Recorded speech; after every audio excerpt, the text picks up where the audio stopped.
morning students. So today we will start our new unit, unit 6 and chapter 8, gravitation. And you all know that gravitation force is the weakest force of nature.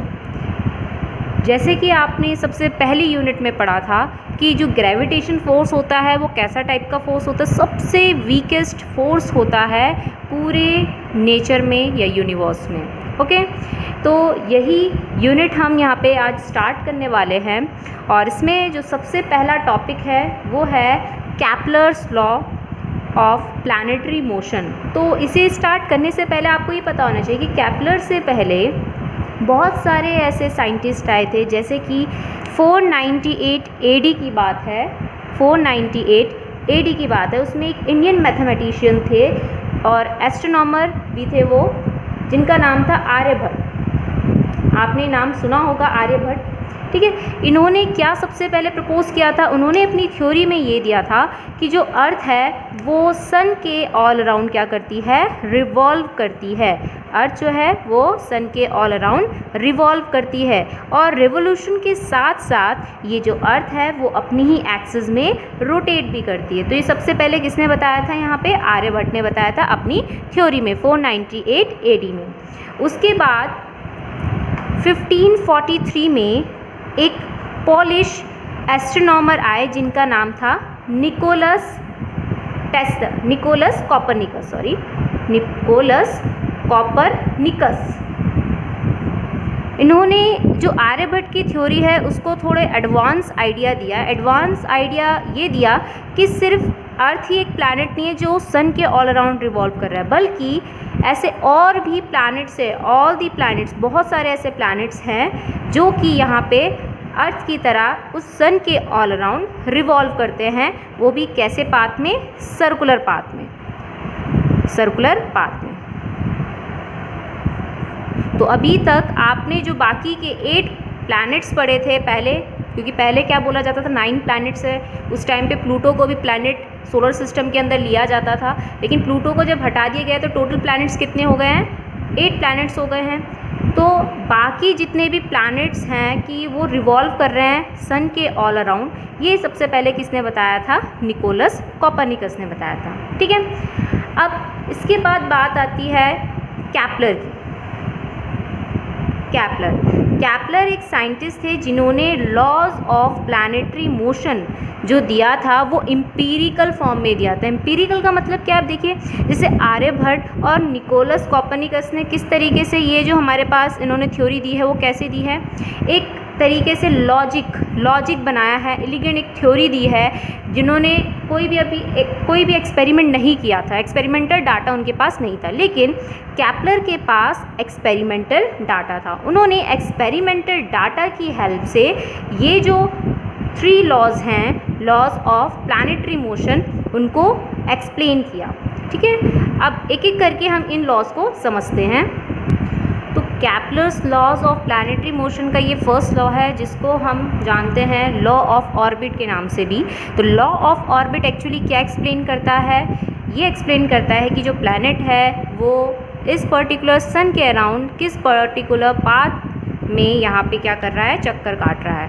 तो यहाँ पे हम समझ लेते हैं law of orbit क्या बोलता है कि जो भी सोलर सिस्टम में प्रेजेंट प्लैनेट्स हैं, each planet revolves around the sun in an elliptical orbit. जो भी प्लैनेट हैं वो सन के अराउंड किस पाथ में रिवॉल्व करते हैं, इलिप्टिकल ऑर्बिट में रिवॉल्व करते हैं। तो इलिप्टिकल कैसे बनाते हैं, इस तरीके से बनाते हैं, जैसे आप सर्कल, ये सर्कल नहीं है, सर्कल तो इस तरीके से बनता है कि अगर हम ऑल अराउंड देखें सेंटर से, उसकी सरकमफेरेंस से जो डिस्टेंस होती है वो क्या होती है, सेम होती है, जिसको हम रेडियस कहते हैं, ठीक है।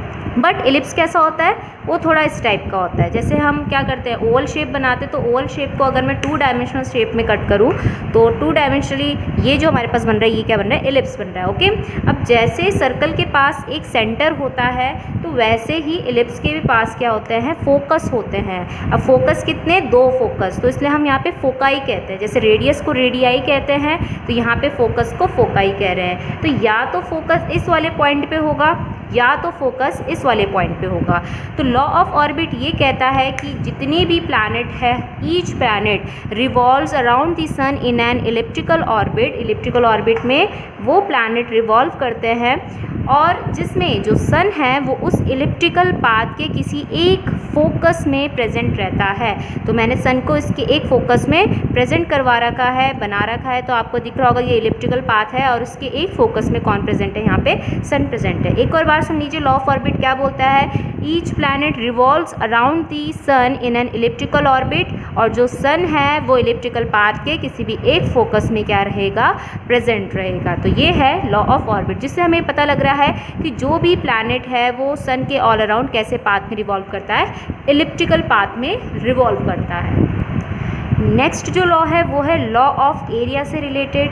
तो लॉ ऑफ एरिया क्या बोलता है कि अगर मैं यहाँ पे कोई भी एक लाइन ज्वाइनिंग ड्रॉ करूँ प्लैनेट से सन के बीच में, ठीक है, तो आपको पता है ये प्लैनेट थोड़ी देर बाद इस पर्टिकुलर पॉइंट पे आ जाएगा। समझ लीजिए कि कुछ सेकंड्स बाद जो यहाँ पे प्लैनेट है वो ए पोजीशन से बी पोजीशन पे आ गया है, ठीक है। तो ये लाइन ज्वाइनिंग इसी तरीके से रहेगी।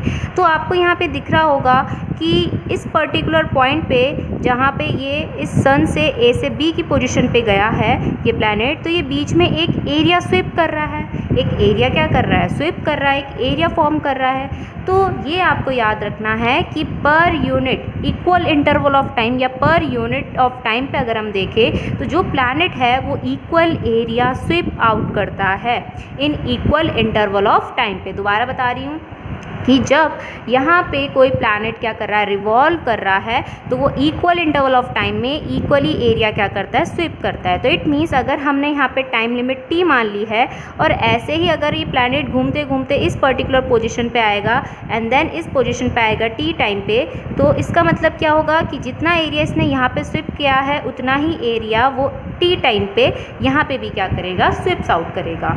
तो यही है लॉ ऑफ एरिया। इसका मतलब यहाँ पे क्या आप देखिए, एरिया पर यूनिट टाइम जो स्वीप आपको आउट कर रहा है इसको हम क्या कहते हैं, एरियल वेलोसिटी। तो इट मीन्स प्लैनेट की areal velocity around the sun क्या रहती है, कांस्टेंट रहती है, ठीक है। तो areal velocity of the planet around the sun is equals to constant. तो सेकेंड लॉ हमें ये बताता है।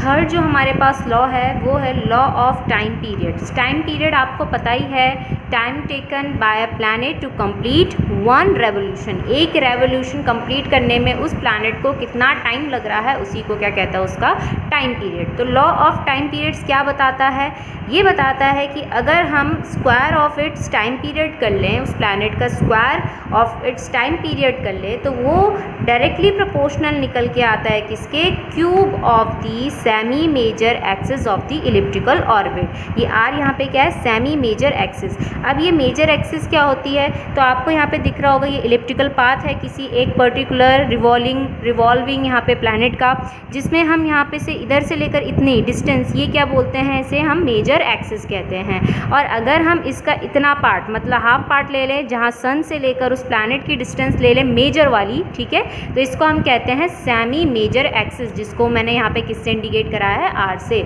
तो इस केस का मतलब क्या है, इस लॉ का मतलब ये है कि जितना ये जो हमारे पास प्लैनेट है, जितना टाइम पीरियड यहाँ पे कवर कर रहा है एक रेवोल्यूशन करने के लिए, उसका स्क्वायर किसके डायरेक्टली प्रोपोर्शनल होगा, इस सेमी मेजर एक्सिस के क्यूब के डायरेक्टली प्रोपोर्शनल होगा।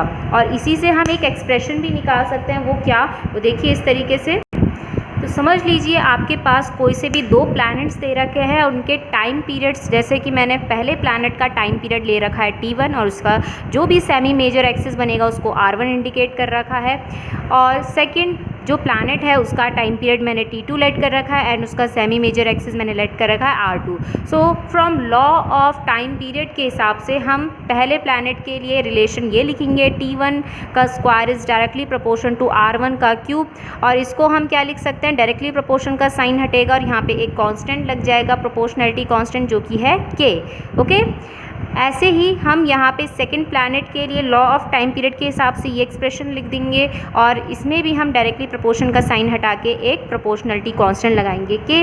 नाउ इसके बाद हमारे पास जो ये दो इक्वेशंस आई हैं दोनों अलग अलग प्लैनेट्स के लिए, इसको हम डिवाइड करा देंगे, और डिवाइड कराने के बाद जो हमारे पास एक्सप्रेशन बनेगी वो ये बनेगी। तो इट मीन्स अगर हमारे पास दोनों प्लैनेट्स की कोई भी इंफॉर्मेशन दे रही कि जैसे फर्स्ट प्लैनेट का टाइम पीरियड दे रखा है और साथ ही साथ उसका सेमी मेजर एक्सिस दे रखा है, और जो हमारे पास सेकंड प्लैनेट है उसका सिर्फ सेमी मेजर एक्सिस दे रखा है, और अगर उसका टाइम पीरियड कैलकुलेट करना है तो हम ये फॉर्मूला वहाँ पे यूज़ कर सकते हैं। और ये फॉर्मूला किस लॉ से निकल के आया है? लॉ ऑफ टाइम पीरियड से निकल के आया है। और इससे आपको ये भी पता लग ही रहा होगा कि जितना ज़्यादा किसी प्लैनेट का सेमी मेजर एक्सिस उतना ही ज़्यादा उसका क्या होगा? टाइम पीरियड होगा, मतलब उतनी ज़्यादा देर में वो एक रेवोल्यूशन कंप्लीट करेगा। नेक्स्ट जो टॉपिक है वो मोस्ट इम्पॉर्टेंट टॉपिक है, जैसे कि आप सभी को पता है ये टॉपिक आपने पहले प्रीवियस क्लासेस में भी पढ़ा होगा, जो कि है न्यूटन्स लॉ ऑफ ग्रेविटेशन। ये जो लॉ है वो हमें एक्चुअली किसको मेजर करवाता है?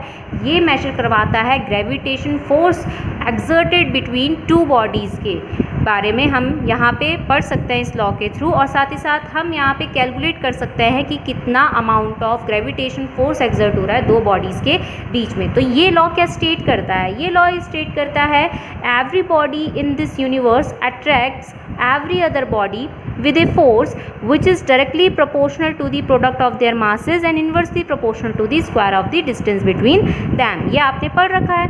इट मीन्स कि इस यूनिवर्स में हर बॉडी किसी दूसरी बॉडी को क्या कर रही होती है?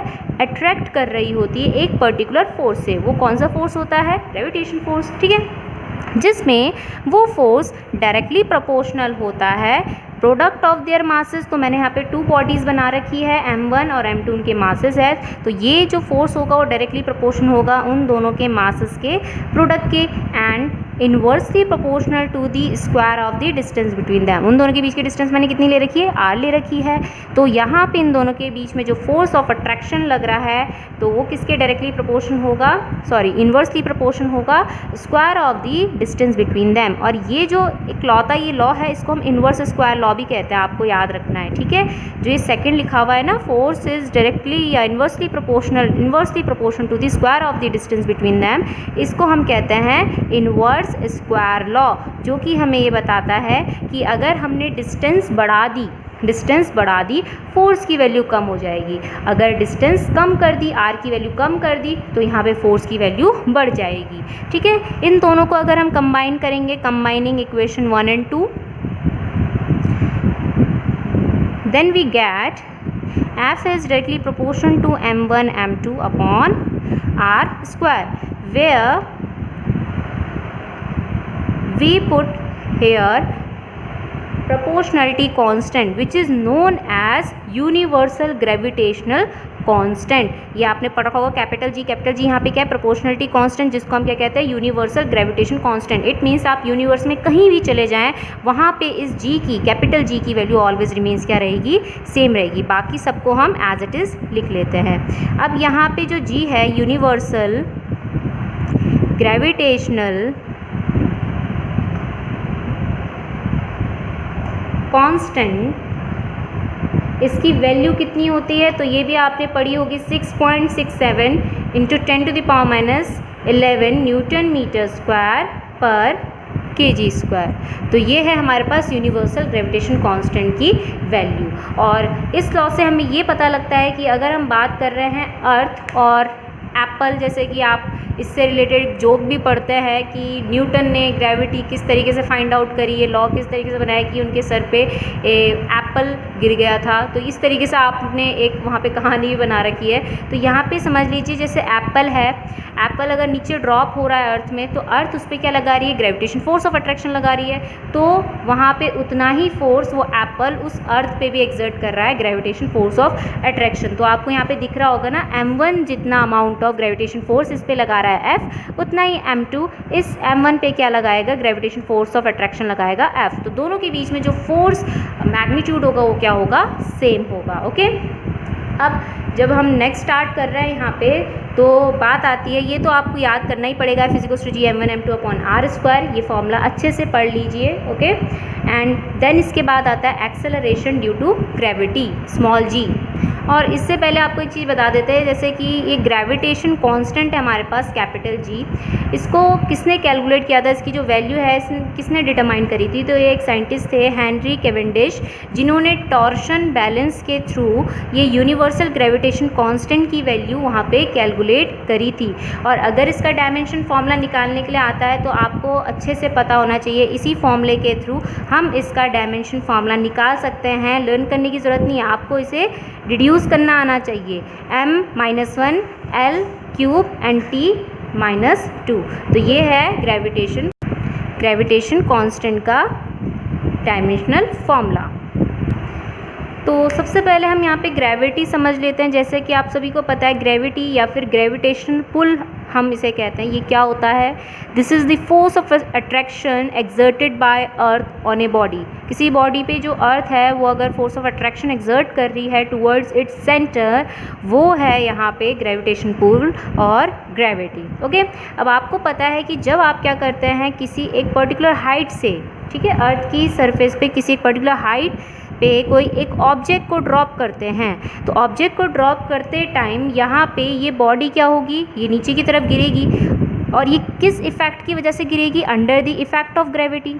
Under the effect of gravity ये जो बॉडी है वो नीचे की तरफ गिरेगी। तो इट मीन्स कि यहाँ पे इस बॉडी का जो एक्सेलरेशन है वो यहाँ पे किसके हिसाब से डिसाइड होगा, ग्रेविटी के हिसाब से डिसाइड होगा। तो acceleration produce in the body in the motion of a body under the effect of gravity. तो जब कोई बॉडी मोशन कर रही होती है under the effect of gravity के, तो जो भी उसका एक्सेलरेशन प्रोड्यूस होता है उस एक्सेलरेशन को हम कहते हैं एक्सेलरेशन ड्यू टू ग्रेविटी। इसीलिए इसका नाम क्या पड़ा, देखिए एक्सेलरेशन तो है लेकिन किसकी वजह से प्रोड्यूस हो रही है एक्सेलरेशन, ड्यू टू ग्रेविटी की वजह से। तो ये होता है एक्सेलरेशन ड्यू टू ग्रेविटी, और इसे हम इंडिकेट कराते हैं स्मॉल जी से।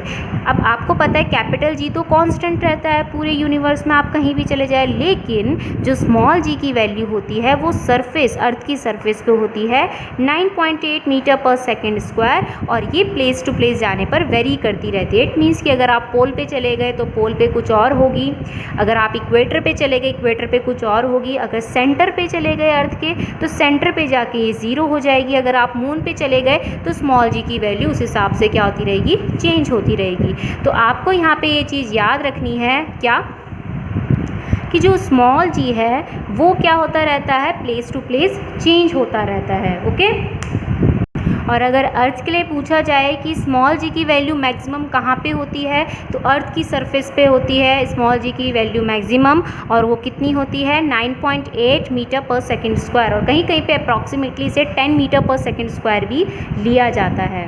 दूसरी चीज़, क्या ये जो जी है स्मॉल जी है वो क्या डिपेंड करती है मास ऑफ बॉडी पे, डिपेंड करती है मास ऑफ बॉडी का मतलब ये है कि क्या जो ऑब्जेक्ट आप ड्रॉप कर रहे हैं, समझ लीजिए एक आपने बॉल ड्रॉप करी, ठीक है, एक आपने बॉल ड्रॉप करी प्लास्टिक बॉल ड्रॉप करी, और एक आपने क्या करा यहाँ पे कॉटन बॉल ड्रॉप करी, ठीक है।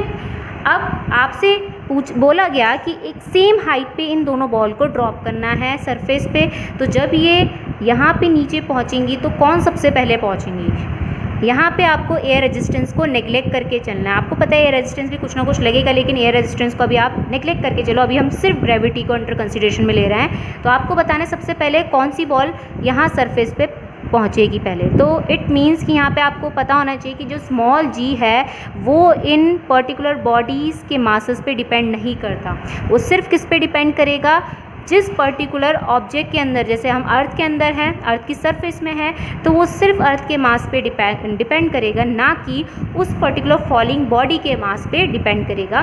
तो चाहे प्लास्टिक बॉल फेंको सेम हाइट से, चाहे कॉटन बॉल फेंको, चाहे आप किसी एलिफेंट को फेंको, चाहे आप किसी हैवी या लाइट किसी भी ऑब्जेक्ट को अगर आप फेंक रहे हैं सेम हाइट से, तो वो सेम टाइम पे ही नीचे सरफेस पे पहुंचेगा if you neglect air resistance. But अगर आप वहाँ पे एयर रेजिस्टेंस को नेग्लेक्ट नहीं कर रहे हैं तो उस केस में आप सीधे सीधे बोल सकते हैं कि प्लास्टिक बॉल पहले यहाँ पे पहुँचेगी, ठीक है। तो एयर रेजिस्टेंस अगर नेग्लेक्ट हो रहा हो और हम सिर्फ जी को ही देख रहे हैं, स्मॉल जी को, एक्सेलरेशन ड्यू टू ग्रेविटी, तो उस केस में सभी मासेस के लिए एक्सेलरेशन ड्यू टू ग्रेविटी क्या लगेगा, सेम लगेगा। It means value of small ji is independent of the mass of the body. Okay, अब इसमें एक फैक्ट पूछा जाता है कि जो ये ग्रेविटेशन है वो किस पर्टिकुलर क्वांटिटी की वजह से अराइज होता है। तो किस क्वांटिटी की वजह से अराइज होता है, जहाँ पे मासेस का इंटरेक्शन हो रहा है किसी भी बॉडी पे, अगर मास क्वांटिटी है तो इट मीन्स वहाँ पे कौन सा फोर्स आएगा, ग्रेविटेशन फोर्स आएगा। ग्रेविटेशन फोर्स तभी अराइज होता है जब वहाँ पे कोई मासेस आपस में इंटरेक्ट कर रहे हो। अगर वहाँ पे कोई मासेस इंटरेक्ट नहीं कर रहे तो it means there is no gravitation force या फिर there is no gravitation interaction between them. अब यहाँ पे इसका फॉर्मूला निकाल लेते हैं। तो आपको यहाँ पे दो बॉडीज़ दिख रही होंगी, एक तो अर्थ है जो बड़ी बॉडी बना रखी है मैंने, ठीक है, जिसका मास कैपिटल एम है, और एक इसकी सरफेस में प्रेजेंट है कौन, यहाँ पे एक दूसरी बॉडी जिसका मास स्मॉल एम है, जो कि इससे बहुत ही ज़्यादा लाइट है, ठीक है। और आपको पता है डिस्टेंस ऑफ सेपरेशन दोनों के सेंटर से ही लिया जाता है, तो मैंने कितना ले रखा है, कैपिटल आर ले रखा है। अब फ्रॉम न्यूटन्स ग्रेविटेशन लॉ के according F is equals to, हम यहाँ पे फॉर्मूला क्या लगाएंगे, capital G capital M small M upon distance कितनी है, आर स्क्वायर। ओके, नेक्स्ट इसके बाद आता है, हमें पता है कि जो हमारे पास ये बॉडी है जिसका मास स्मॉल एम है, इस पर क्या लग रहा है, ग्रेविटेशन फोर्स लग रहा है। अब ग्रेविटेशन फोर्स लग रहा है तो ये जब फॉल होगी तो इट मीन्स इस पर एक एक्सेलरेशन होगा प्रोड्यूस ड्यू टू ग्रेविटी की वजह से। तो वो कौन सा एक्सेलरेशन है, acceleration due to gravity. From Newton's second law के हिसाब से एफ इज इक्वल्स टू हम क्या लिखते हैं, एम ए लिखते हैं। तो ए की जगह यहाँ पे क्या आ जाएगा, स्मॉल जी, क्योंकि ए यहाँ पे इक्वल टू होगा स्मॉल जी के, जिसको हम कहते हैं acceleration due to gravity. Okay, next इसके बाद हमें यहाँ पे क्या करना है, इसमें हम ऐसा करते हैं कि यहाँ पे मैं जी को एज इट इज़ लिख देती हूँ, ठीक है, एम को भी एज इट इज़, लेकिन यहाँ पे इस एफ के बदले मैं इक्वेशन 1 की वैल्यू यहाँ पे पुट कर देती हूँ। एफ की वैल्यू फ्रॉम इक्वेशन 1 से यहाँ पे पुट कर देते हैं, तो कितना आ जाएगा, G M upon R square, small m से small m cancel and G small ji is equals to G M upon R square के इक्वल निकल के आ रहा है। तो इट मीन्स जो स्मॉल जी है वो एम पे डिपेंड नहीं कर रहा है, स्मॉल एम पे डिपेंड नहीं कर रहा है, मतलब फॉलिंग बॉडी पे डिपेंड नहीं कर रहा है। वो किसके मास पे डिपेंड कर रहा है, इस पर्टिकुलर अर्थ के मास पे डिपेंड कर रहा है, साथ ही साथ डिस्टेंस बिटवीन टू बॉडीज़ पे डिपेंड कर रहा है, ना कि ये डिपेंड कर रहा है फॉलिंग बॉडी के मास पे। तो इसको आपको याद रखना है, formula G M upon R square. अगर मैं इसका डायमेंशन फॉर्मूला बोलूँ तो ये भी एक्सेलरेशन की ही क्वांटिटी है, तो डायमेंशन फॉर्मूला क्या होगा इसका, m0 LT - 2 या फिर सिंपल LT - 2।